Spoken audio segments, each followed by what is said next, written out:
నిన్న ఇక్కడ తిరుపతిలో ఏదో కార్యక్రమానికి విచ్చేసిన మా అక్క, మా రోజా, మా లప్ప, అక్కో నీకోసమే వచ్చా నేను. ఎందుకంటే తిరిగే కాలు వాగే నోరు ఊరికే ఉండవని మా అమ్మమ్మ ఎప్పుడు చెప్పేదనమాట. సో అది ఖచ్చితంగా నీకు వర్తిస్తుంది. తిరగడం, నోటికొచ్చినట్టు వాగడం, ఎవరి కళ్ళల్లో, మా కరుణన్న కళ్ళల్లో ఆనందం చూడడం కోసం నిన్న నువ్వు మాట్లాడిన మాటలు నిజంగా హాస్యాస్పదంగా ఉన్నాయి. రోజా, నువ్వు గుర్తుపెట్టుకోవాలి. రోజా నిన్న మాట్లాడింది కొన్ని మాటలు, అవి కూడా నేను మీకు చదివి వినిపిస్తాను.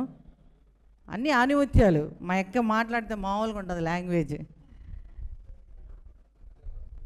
ఉగాది రోజున వైఎస్ జగన్మోహన్ రెడ్డి, వైఎస్ భారతి గారి కుటుంబ సభ్యులు సమేతంగా పండుగ చేశారంట. చంద్రబాబు నాయుడు గారు, పవన్ కళ్యాణ్ గారు, బిఆర్ నాయుడు గారు ఏం చేశారంట? నాకు అర్థం కాని విషయము. ఊర్లో ఉండే వాళ్ళు మగోళ్ళంతా ఏం చేశారు అనేది తప్ప నీకు ముందు నీ మొగుడు ఏం చేస్తున్నాడు అన్న ఆలోచించావు ఎప్పుడన్నా రోజక్క? అధికారంలో ఉంటేనే మీ జగన్మోహన్ రెడ్డి, అధికారంలో ఉన్నప్పుడు మాత్రం జగన్మోహన్ రెడ్డికి సాంప్రదాయాలు, భార్య, గుళ్ళు, పద్ధతులు గుర్తురావా? అధికారం కోల్పోయిన తర్వాత అంధకారంలో ఉన్నప్పుడు తండ్రి ఫోటో గుర్తొస్తుంది. అంతకుముందు పదవిలో ఉన్నప్పుడు కూడా తండ్రి ఫోటో పెట్టేది లే, పదవిలో ఉన్నప్పుడు. ఇప్పుడు తండ్రి ఫోటో గుర్తొస్తుంది, పెళ్ళాం పక్కన కూర్చోబెట్టుకొని పూజ చేయాలని గుర్తొస్తుంది, సాంప్రదాయాలు గుర్తొస్తాయి, పద్ధతులు గుర్తొస్తాయి. నిన్న ప్రదక్షిణ చేయమంటే ఎందుకు అంత ఇబ్బంది పడిపోయాడు జగన్మోహన్ రెడ్డి నాకైతే అర్థం కాలే. ఏందో ఆయన ప్రాణాలే ఇమ్మన్నంత ఫీల్ అయిపోయి పాపము తత్రిపెత్తిరి చేస్తున్నాడు. మొన్నేమో అక్షింతలు భూతోచ్చాటన చేయడం కూడా ఆయనకు తెలియదు. భూతోచ్చాటన చేసేటప్పుడు ఉత్తిష్టంతు భూత పిచాత అయితే భూమి భారక అని ఇలా చదివి వేస్తాం. కనీసం అది కూడా నాలెడ్జ్ లేనటువంటి జగన్మోహన్ రెడ్డికి అక్షింతలు ఇస్తే ఎట్లా నోట్లో వేసుకోలే, పక్కన పడేసాడు ఇంకొక ఎమ్మెల్యే మీద. ఆయన ఏదో ఇచ్చాడు కదా ప్రసాదం అని నోట్లో వేసుకోలే. అక్క, నువ్వు మాట్లాడుతుంటే నిజంగా దయ్యాలు వేదాలు వల్లిస్తున్నట్టున్నాయి.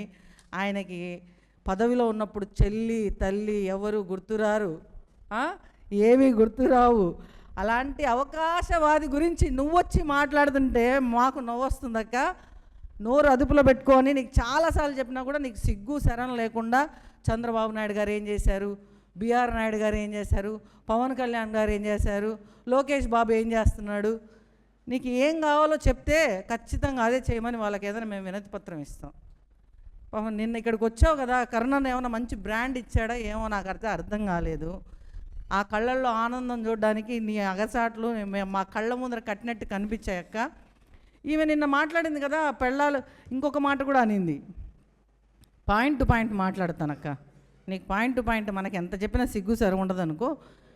ఈ గాడిదలు ఎక్కడికి పోయాయి, ఏమి చేస్తున్నాయి, పవన్ కళ్యాణ్ ఆయన భార్య కలిసి ఎందుకు ఉగాది చేసుకోలేదు, ఉగాది రోజు చంద్రబాబు నాయుడు గారు ఆయన భార్యతో ఎందుకు ఉగాది చేయలేదు, పండగ రోజు లేకుండా హెరిటేజ్లో పాలు బిసుకుతున్నారా? అవునక్క, పనికిమాలిన గాడిదలు పోయిన గత ప్రభుత్వంలో రాష్ట్రాన్ని నాశనం చేస్తే ఆ గాడిదలు మళ్ళీ తిరిగి వచ్చి ఇక్కడ పిచ్చి వేషాలు వేయకుండా ఆ గాడిదలకు తగిన బుద్ధి చెప్పడానికే పవన్ కళ్యాణ్ గారు, చంద్రబాబు నాయుడు గారు, లోకేష్ గారు మళ్ళీ ఇక్కడ ప్రజల జీవితాల్లోకి ఈ అడ్డగాడిదలు అడ్డంగా రాకుండా, అడ్డంగా తినడానికి, మళ్ళీ రాష్ట్రం మీద పడి దోచుకోవడానికి రాకుండా సాయశక్తులా కృషి చేస్తున్నారు, గాడిదల కోసమే పని చేస్తున్నారు అనేది మాత్రం నువ్వు గుర్తుపెట్టుకో రోజక్క. ఉగాది పండుగ ప్రతి ఇంట్లో ఆనందం కలగాలని, ప్రతి ఇంట్లో ప్రతి ఒక్క వ్యక్తికి సుఖ సంతోషాలతో ఉండాలని పవన్ కళ్యాణ్ గారు, చంద్రబాబు నాయుడు గారు, లోకేష్ గారు, బిఆర్ నాయుడు గారు ప్రతి ఒక్కరు ట్వీట్లు చేశారక్క. నీకు కనిపించట్లేదేమో, వాళ్ళు కూడా వాళ్ళకి ఇళ్ళల్లో ఒక ఫ్యామిలీలు ఉంది. అయినా నిన్న మాట్లాడుతూ నువ్వు అన్నావు వాళ్ళ పిల్లలు పక్కన లేరా? నీకు ఏందో నాకు అర్థం కావడంలే. మీ జగనన్న ఇక్కడికి వస్త్రం కోసం వచ్చినప్పుడు పిల్లలు ఉండాలి కానీ ఉగాది పండగ కోసం పిల్లలు ఉండదు. మరి నీ మొగుడు ఎక్కడ పోయినాడు? అడ్డగాడిదా రోజా? నీ మొగుడు నీతో పాటి పూజలో లేడే అంటే మన అన్న ఏమన్నా సరే, సారీ అన్న కాదు నాకు బావ, మా బావ ఇంకో సెటప్ ఏమైనా సెట్ చేసుకున్నాడా, లేకుంటే నువ్వెవరితో చేసుకున్నావో కొంచెం క్లారిటీగా చెప్పు. అంటే మనకు మాత్రం మనం చేసేవన్నీ, చెప్పేవన్నీ శ్రీరంగ నీతులు, చేసేవన్నీ వేరే పనులు అని నువ్వు చేస్తే వ్యాపారం, మేము చేస్తే ఇంకొకటి. అంటే ఎట్ట చెప్పు?